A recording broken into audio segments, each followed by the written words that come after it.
وہ سامنے کھڑا ہو تو موت سر پر منڈلاتی محسوس ہوتی ہے۔ وہ زیان کے بارے میں سوچ رہی تھی، بلکہ بے حد زیادہ سوچ رہی تھی۔ لیکن اس نے تمہاری جان بچائی ہے۔ شاید وہ دوسروں کے لیے موت کا فرشتہ ہو، مگر تمہارے لیے رحمت کا فرشتہ ہو۔ سوچو جینا، وہ ایسے ہی تو تمہاری جان بچانے نہیں آیا تھا، اور تم یہ کیوں نہیں مان لیتی کہ کہیں نہ کہیں تمہیں بھی اس سے پہلی نظر میں محبت ہو چکی ہے، ورنہ تم اس کے بارے میں اتنا نہ سوچتی۔ لیزا نے مشکل سے اپنی مسکراہٹ دباتے ہوئے کہا۔ وہ بس اسے چڑھا رہی تھی۔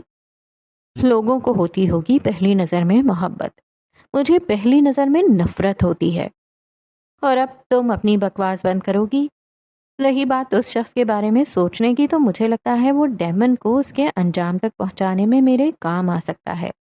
جس مہارت کے ساتھ اس نے میرے سامنے قتل کیا، وہ اس کام میں کافی ماہر ہے۔ کیا پتا مجھے اس کی ضرورت پڑ جائے۔ آنکھیں گہری ہو گئیں، چہرے پر مسکراہٹ پھیل گئی۔ اسے ہمیشہ سے زیان کی ضرورت تھی۔ تم ڈیمن کو قتل کرنے کا سوچ رہی ہو؟ اس نے حیرت سے جینا کی طرف دیکھا۔ وہ واقعی پاگل ہو گئی ہے۔ جینا نے کوئی جواب نہ دیا۔ تم پاگل ہو جینا؟ تم کب چھوڑو گی اس سب کا پیچھا؟ ڈیمن سے بدلہ لینے کا خیال تمہیں پاگل کر رہا ہے۔ آج تم اسے قتل کرنے کا سوچ رہی ہو، کل کر بھی ڈالو گی۔ یہ پاگل پن ہے، تم صرف خود کو برباد کر رہی ہو۔ ابھی بھی وقت ہے جینا، یہ پاگل پن چھوڑ دو۔ اس نے فکر مندی کے عالم میں جینا کو سمجھانے کی کوشش کی۔ اب بہت دیر ہو چکی ہے، میں اپنے اس پاگل پن کا انجام جانتی ہوں، اور یہ جانتے ہوئے ہی میں نے یہ راستہ اختیار کیا تھا۔ میں ڈیمن کو نہیں بخشوں گی، چاہے کچھ بھی ہو جائے۔ پلیز جینا، میری بات کو سمجھو۔ میں تمہاری دشمن نہیں ہوں، تمہاری دوست ہوں۔ میں بس تمہارا اچھا چاہتی ہوں۔ کتنا تکلیف دہ ہوتا ہے اپنے دوست کو اپنے سامنے برباد ہوتا دیکھنا، اور ان کے لیے کچھ بھی نہ کر پانا۔ ڈیمن مجھے مروانے کی کوشش کرے گا، وقت بہت کم ہے۔ اس سے پہلے کہ وہ مجھے مارے، مجھے کچھ کرنا ہوگا۔ میں صرف اتنا جانتی ہوں کہ میں تمہیں نہیں کھو سکتی۔ تم میری بیسٹ فرینڈ ہو یار، آئی لو یو۔ اس نے جھٹ سے اپنا سر جینا کے کندھے پر رکھا، پھر اپنے بازو جینا کے گرد لپیٹے۔ جینا کی آنکھوں میں ہلکی سی نمی دوڑی۔ لیزا اس سے لپٹی بیٹھی تھی۔ اس نے اپنے جذبات قابو میں رکھنے کی کوشش کی، مگر وہ نہ رکھ پائی۔ اس نے بھی لیزا کو گلے سے لگا لیا۔ آنکھیں رونا چاہتی تھیں، لیکن وہ اپنے آنسو قابو کیے بیٹھی رہی۔ آخر وہ بھی انسان تھی، جذبات وہ بھی رکھتی تھی، لیکن جنگ جذبات کے ساتھ نہیں لڑی جاتی، اسی لیے اپنے جذبات کو چھپا کر رکھنا ضروری تھا۔ صبح ہوتے ہی بارش تھم گئی۔ موسم تھوڑا کھل چکا تھا۔ آسمان پر چھائی سیاہ گھٹائیں صبح کے اجالے میں غائب ہو گئی تھیں۔ وہ لیزا کے گھر سے باہر نکل رہی تھی۔ لیزا کو کسی شوٹ کے لیے جانا تھا، اسی لیے وہ جینا کو ڈراپ نہیں کر سکتی تھی۔ وہ گھر کے سامنے کھڑی سیاہ گاڑی میں آ کر بیٹھی۔ پک کرنے کے لیے شکریہ۔ اس کے بیٹھتے ہی اذلان نے گاڑی کو آگے بڑھایا۔ کل جب تمہاری کال آئی، اس وقت میں نیچے بیسمنٹ میں تھی۔ پھر رات کو ہونے والے حملے کے بعد مجھے خیال ہی نہیں رہا تمہیں کال کرنے کا۔ ہاں، وہ مجھے یزین سے متعلق بات کرنی تھی۔ وہ تھوڑا الجھا ہوا لگ رہا تھا۔ کل کا ٹرپ کیسا رہا؟ یزین تو ٹھیک ہے نا؟ پتہ نہیں، میں کل سے یزین کو لے کر کافی پریشان ہوں۔ کل وہ اچانک ہی رائل مائل سے غائب ہو گیا تھا۔ میں کافی دیر اسے وہاں ڈھونڈتا رہا، مگر وہ مجھے نہیں ملا۔ میں اپنا موبائل گاڑی میں ہی بھول گیا تھا، اسی لیے میں واپس وکٹوریا اسٹریٹ گیا۔ گاڑی سے فون نکالنے کے بعد میں نے یزین کو بہت کالز کی، مگر اس نے ایک کال بھی نہیں اٹھائی۔ پھر میں نے تمہیں کالز کی، لیکن تم نے بھی کوئی جواب نہیں دیا۔ وہ سانس لینے کے لیے رکا۔ مجھے یزین کی حد سے زیادہ فکر ہونے لگی تھی۔ میں اسے ڈھونڈتے ڈھونڈتے لائبریری تک گیا، مگر وہ وہاں بھی نہیں تھا۔ پھر میں اس کے گھر گیا۔ گھر کے باہر پہنچ کر میں نے یزین کو وائس میسج کیا کہ میں اس کے گھر کے باہر ہوں، اور اس نے آگے سے پتا ہے کیا میسج کیا؟ اس نے جانا کی طرف دیکھا، جو کہ بڑی غور سے اس کی بات سن رہی تھی۔ اس نے نفی میں سر ہلایا۔ اس نے کہا کہ میرے گھر سے چلے جاؤ، مجھے تم سے نہیں ملنا۔ جینا، میں نہیں جانتا، مگر اس کا وہ میسج بہت عجیب تھا۔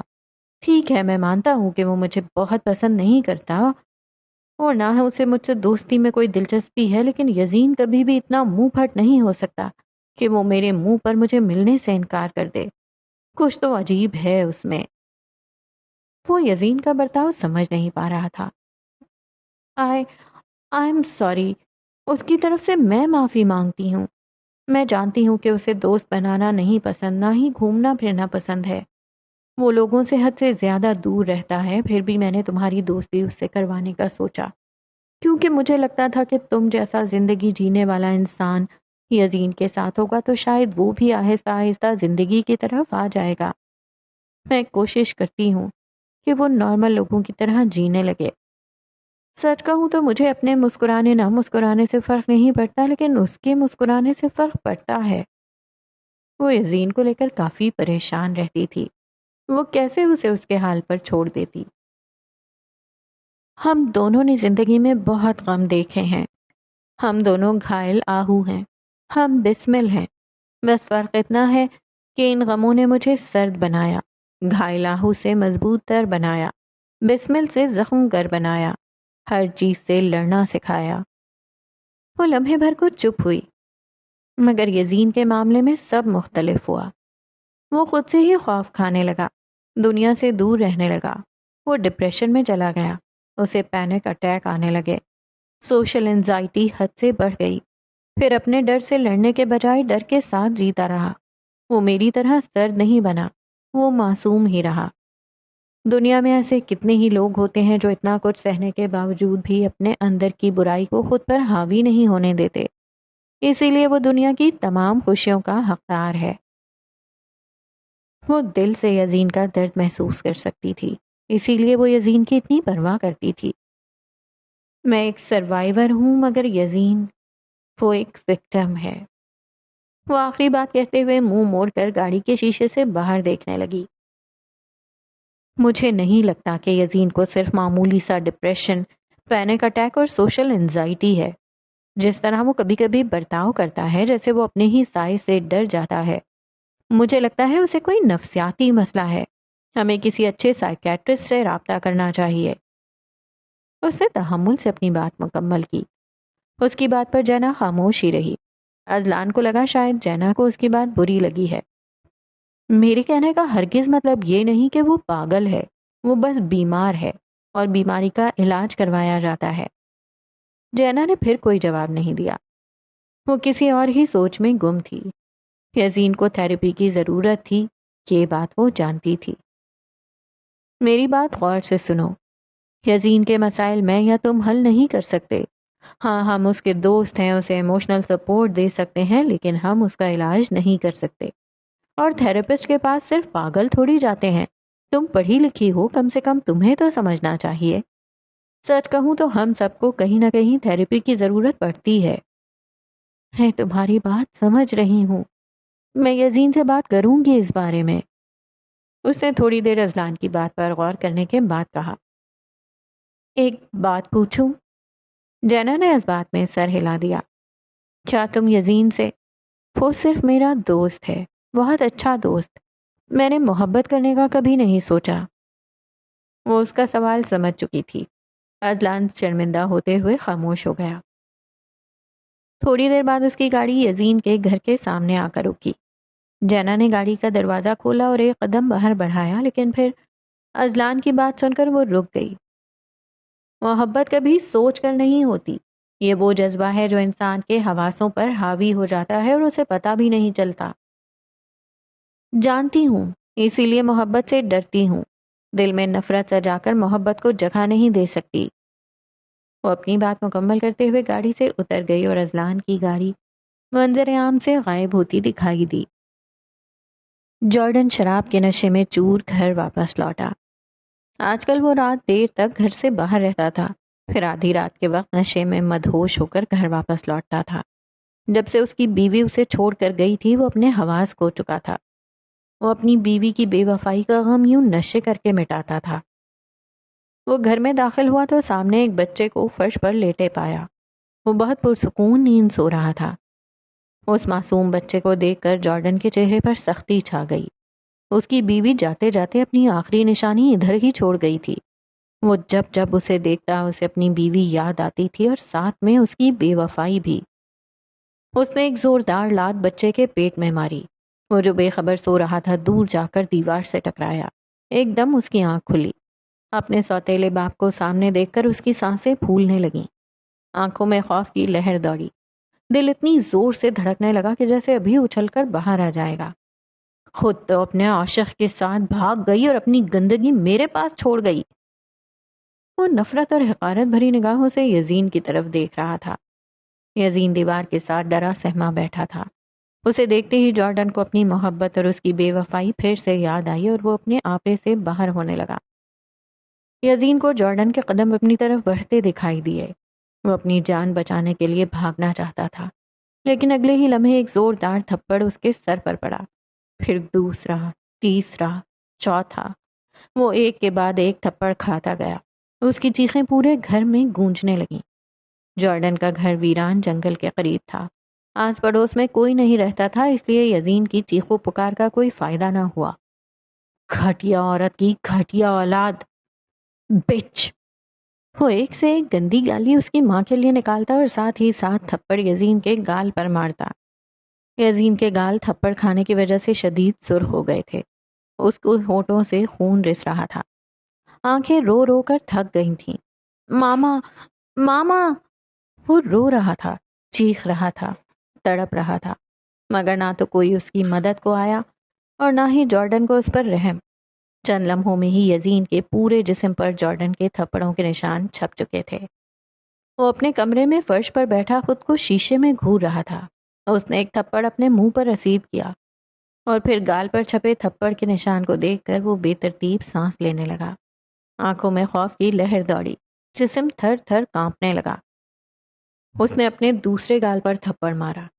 اس نے کھل کر سانس لینے کی کوشش کی مگر جیسے سانس آنا بند ہو گئی تھی۔ سسکیوں کی آواز پورے کمرے میں گونجنے لگی۔ اس نے پھر سے ایک تھپڑ اپنے منہ پر رسید کیا۔ آنکھوں میں آنسو جھلکے ایک دم وہ ہچکیوں کے ساتھ رونے لگا۔ اس نے ایک تھپڑ مزید خود کے گال پر مارا۔ اب کی بار اسے اپنا دم گھٹتا محسوس ہوا۔ وہ پاگلوں کی طرح کمرے میں بیٹھا اپنے آپ کو تھپڑ مار رہا تھا۔ وہ پہلے ایک گال پر تھپڑ مارتا، پھر بنا رکے دوسرے گال پر۔ جنا یزین کے گھر میں داخل ہوئی۔ ٹی وی لاؤنج خالی پڑا تھا۔ لونا صوفے پر لیٹی سو رہی تھی۔ کچن بھی مکمل ویران تھا۔ یزین اب تک سو کر نہیں اٹھا۔ ایسا تو کبھی نہیں ہوتا۔ ماما، ماما! اسے اوپر کی جانب سے یزین کے چلانے کی آواز آئی۔ اسے اپنا دل ڈوبتا محسوس ہوا۔ وہ بنا کوئی لمحہ ضائع کیے یزین کے کمرے کی طرف بھاگی۔ اوپر والے پورشن میں پہنچ کر اس نے یزین کے کمرے کا دروازہ کھولا اور سامنے یزین کو اس حالت میں دیکھ کر جینا کے چہرے پر گہری پریشانی چھا گئی۔ وہ جلدی سے یزین کے پاس آئی۔ یزین کے گال شدید سرخ پڑ چکے تھے۔ ہونٹ اور ناک سے خون رس رہا تھا، لیکن وہ ایک لمحے کو بھی نہیں رکا۔ وہ خود کو خود تھپڑ مارتا اور پھر خود ہی رونے لگتا۔ یزین، یزین بس کرو! وہ یزین کے قریب جا کر بیٹھی، پھر یزین کے ہاتھ پکڑنے کی کوشش کی، لیکن وہ اپنے آپے سے باہر ہو رہا تھا۔ ماما، مجھے ماما کے پاس جانا ہے۔ وہ بچوں کی طرح روتے ہوئے اس سے فریاد کرنے لگا۔ جینا نے اس کے ہاتھ اپنے ہاتھوں میں تھامے۔ وہ اسے خود کو تھپڑ مارنے سے روک رہی تھی۔ اس نے بے حد آرام کے ساتھ اس کی پشت پر ہاتھ پھیرا۔ جینا کے سامنے اس نے کوئی احتجاج نہ کی۔ وہ خود کو مارنا بند کر چکا تھا۔ ہاتھ ڈھیلے چھوڑ دیے تھے۔ وہ اس کے ساتھ محفوظ تھا۔ ماما، ماما کدھر ہے جینا؟ اب جینا اسے پرسکون کرنے کے لیے اس کے بالوں میں نرمی سے ہاتھ پھیر رہی تھی، پھر اس کا سر اپنی گود میں رکھا۔ وہ اب تک ہچکیوں کے ساتھ رو رہا تھا۔ جینا، مجھے ماما کے پاس جانا ہے۔ وہ بچوں کی طرح ضد کر رہا تھا۔ جینا کچھ نہ کہہ پائی۔ وہ اس سے کیا کہتی؟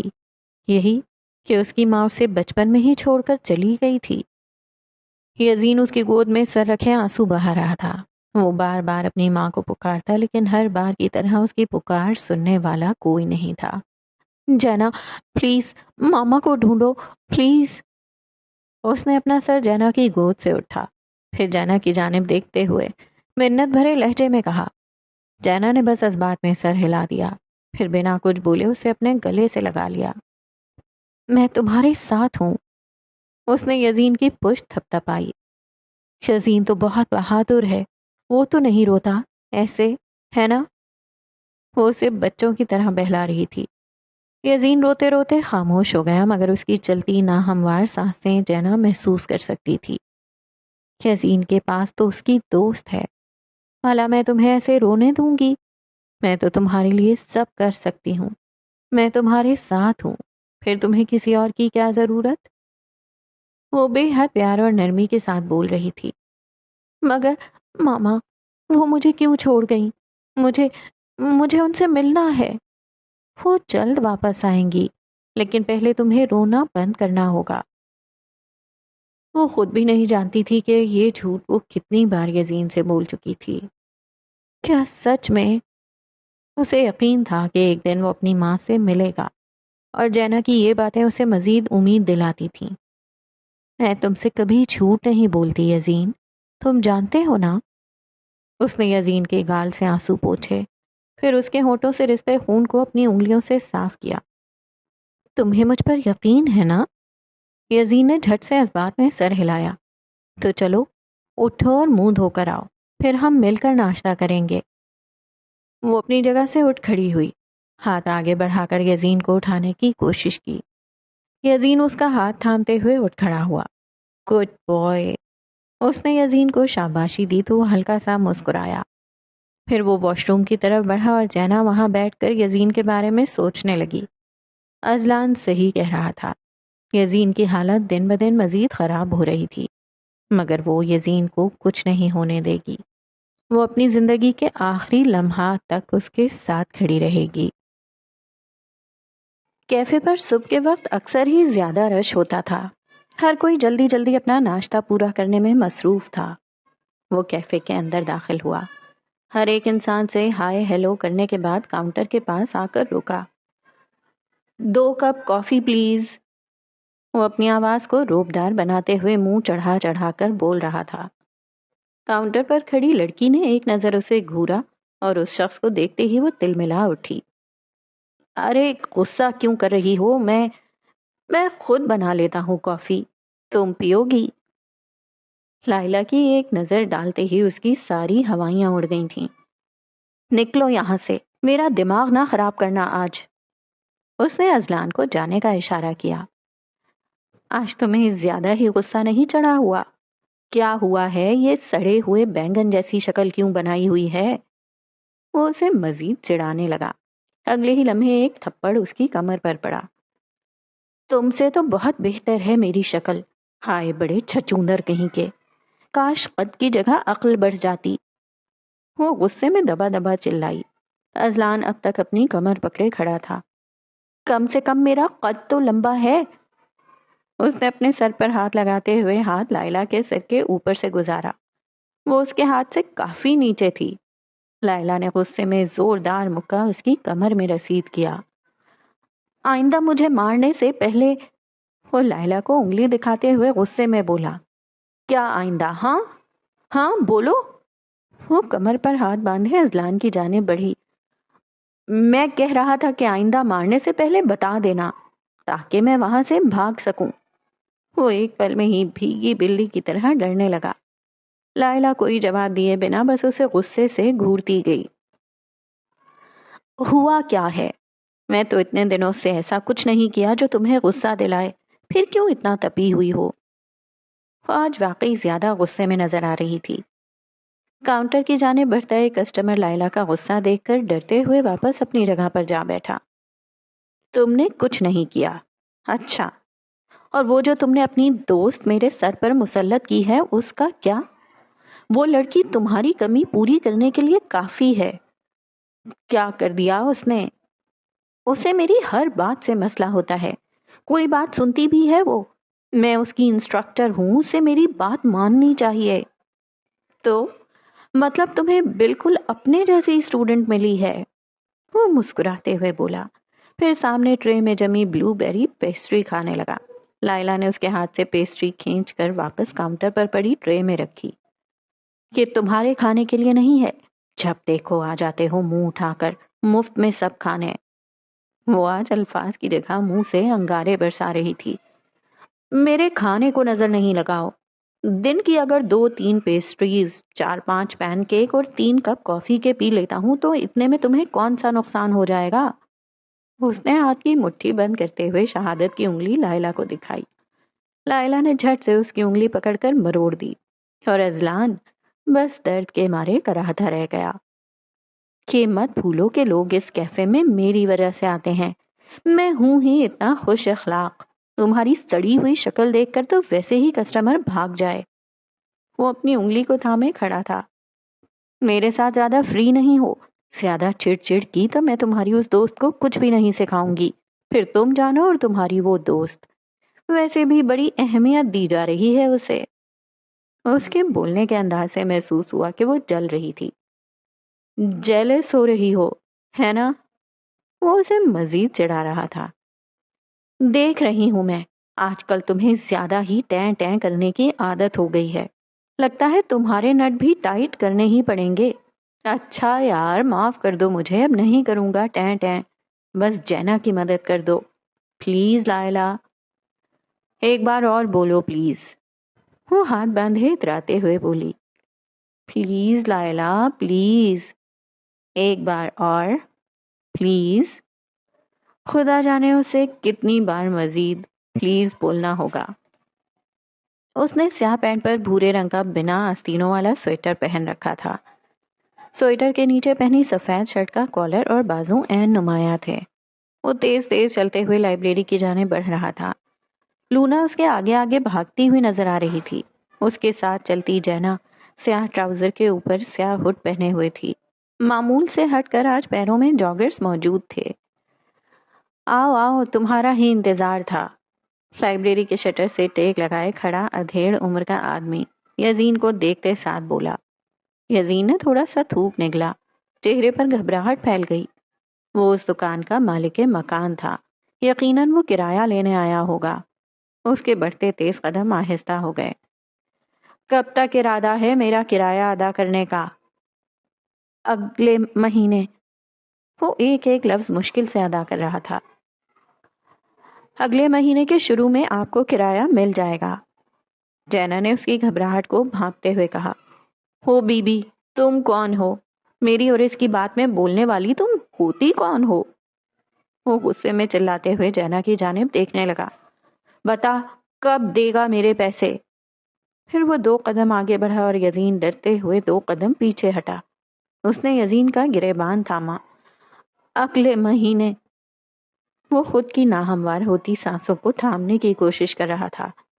پچھلے ماہ بھی تو نے یہی بولا تھا۔ اس نے مزید زور سے یزین کا گریبان تھاما۔ ارد گرد لوگوں کا رش جمع ہونا شروع ہو گیا تھا۔ اسے چھوڑو فوراً، میں نے کہا اس کا گریبان چھوڑو۔ جینا اپنی پوری قوت کے ساتھ چلائی۔ اے لڑکی، تو جو کوئی بھی ہے ہمارے معاملے سے دور ہی رہ۔ میں نے کہا اس کا گریبان چھوڑو۔ وہ یزین کے قریب آئی، پھر اس کا گریبان چھڑوانے لگی۔ پہلے مجھے میرے پیسے چاہیے۔ وہ بضد کھڑا تھا۔ جینا مسلسل جوئی کے ہاتھ یزین کے گریبان سے ہٹانے کی کوشش کر رہی تھی۔ ہٹو ادھر سے۔ اس نے جینا کو دور دھکا دیا۔ وہ خود کو سنبھالتی ہوئی گھٹنوں کے بل زمین پر گری۔ چہرہ غصے کے مارے سرخ پڑ گیا۔ اس نے سر اٹھا کر سر نگاہ جوئی پر ڈالی۔ نکال میرے پیسے ابھی اور اسی وقت۔ اس نے ایک مکہ یزین کے پیٹ میں مارا۔ جینا کو نیچے گرا دیکھ کر یزین کے جسم میں غصے کی ایک لہر دوڑی۔ اس نے اپنی پوری قوت لگاتے ہوئے جوئی کو دھکا دیا۔ اس کی ہمت بھی کیسے ہوئی جینا کو ہاتھ لگانے کی۔ پھر وہ جینا کو زمین سے اٹھانے کے لیے آگے بڑھا۔ جینا نے مڑ کر دیکھا۔ جوئی خود کو سنبھالتے ہوئے اپنی جگہ سے اٹھ کھڑا ہوا اور یزین کی جانب تیز تیز قدم بڑھائے۔ یزین کے اٹھانے سے پہلے ہی غصے میں سرخ ہوتے چہرے کے ساتھ وہ زمین سے اٹھ کھڑی ہوئی۔ پھر وہ دوبارہ جوئی کے قریب جا کھڑی ہوئی۔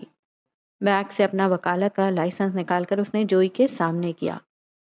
رینٹ اسکاٹ لینڈ ایکٹ 1984 کی دفعہ نمبر 22 کے تحت یہ سب ہراساں کے زمرے میں آتا ہے، جس کی سزا بھاری جرمانہ یا 2 سال تک کی قید ہے، اور اگر میں چاہوں تو دونوں بھی ہو سکتی ہیں۔ وہ قدرے پرسکون کھڑی سپاٹ لہجے میں اپنی بات مکمل کر رہی تھی۔ جوئی کا اٹھتا ہاتھ تھم گیا۔ اے لڑکی، اور ہاں، کرمنل جسٹس ایکٹ 2010 کی دفعہ نمبر 38 کے تحت کسی انسان کو عوامی مقام پر دھمکانے، ان کے ساتھ بدتمیزی کے ساتھ پیش آنے پر بھاری جرمانہ یا 12 ماہ کی قید تک ہو سکتی ہے۔ اور میں پھر سے یاد دلاتی چلوں کہ اگر میں چاہوں تو تمہیں دونوں سزائیں بھی ہو سکتی ہیں۔ وہ اس کی آنکھوں میں آنکھیں ڈالے مزے سے ہاتھ باندھے کہہ رہی تھی، دیکھیں آپ، ایک دم ہی اس کی بات کرنے کی ٹون بدل چکی تھی۔ سیکشل آفینسز اسکواٹ ایکٹ 2009 کے تحت مجھے میری اجازت کے بغیر ہاتھ لگانے، دھکا دینے اور میرے ساتھ غلیظ الفاظ استعمال کرنے کے لیے 5 سال تک کی بھی قید ہو سکتی ہے۔ اس لیے تمہاری بھلائی اسی میں ہے کہ یہاں سے چلے جاؤ، ورنہ تم پر اتنے کیس کروں گی کہ ساری زندگی بھی ان کو حل نہیں کر پاؤ گے۔ جوئی نے تلملاتے ہوئے یزین کی جانب دیکھا۔ وہ پہلے کی نسبت تھوڑا پر اعتماد کھڑا تھا۔ جاتے ہو یا ابھی کیس کروں تم پر؟ وہ گررائی۔ کل شام تک مجھے پیسے مل جانے چاہیے ورنہ میری دکان خالی کرو۔ وہ آخری دھمکی دیتے ہوئے واپس چل دیا۔ بس ہو گیا تماشا ختم، اب آپ سب بھی جائیں۔ وہ لوگوں کے لگے رش کی جانب دیکھتے ہوئے بولی۔ یزین نے ایک نظر اٹھا کر جینا کو دیکھا۔ جب تک وہ اس کے ساتھ تھی اسے کسی کی بھی فکر کرنے کی ضرورت نہیں تھی۔ ازلان اپنے کام کے سلسلے میں کیفے سے بہت پہلے ہی نکل چکا تھا۔ یزین اپنی لائبریری کے کاؤنٹر پر موجود گہری سوچ میں گم تھا۔ 2 ماہ کا کرایہ ایک ساتھ کہاں سے لائے گا؟ اس کی آمدنی کا واحد ذریعہ یہ لائبریری تھی، مگر جب سے آن لائن کتابیں پڑھنے کا رواج شروع ہوا تھا، لوگوں کا رجحان لائبریری کی جانب کم ہو گیا تھا۔ یہاں آنے والے 90% لوگ بس انسٹاگرام سٹوریز، ریلز اور تصویروں کے سلسلے میں آتے تھے۔ بہت کم لوگ تھے جو یہاں ایک پرسکون ماحول کی تلاش میں آتے تھے تاکہ وہ اپنی پسندیدہ کتاب کا لطف اٹھا سکیں۔ دوسری جانب جینا لائلہ کے ساتھ بیسمنٹ میں موجود تھی۔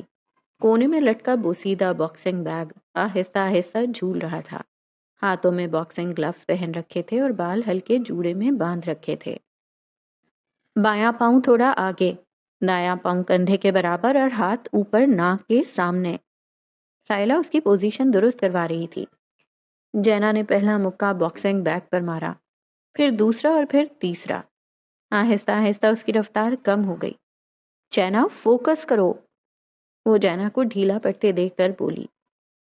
جینا کی ٹریننگ اور لائلہ کے صبر کا امتحان جاری تھا۔ گھر کا دروازہ کھلا۔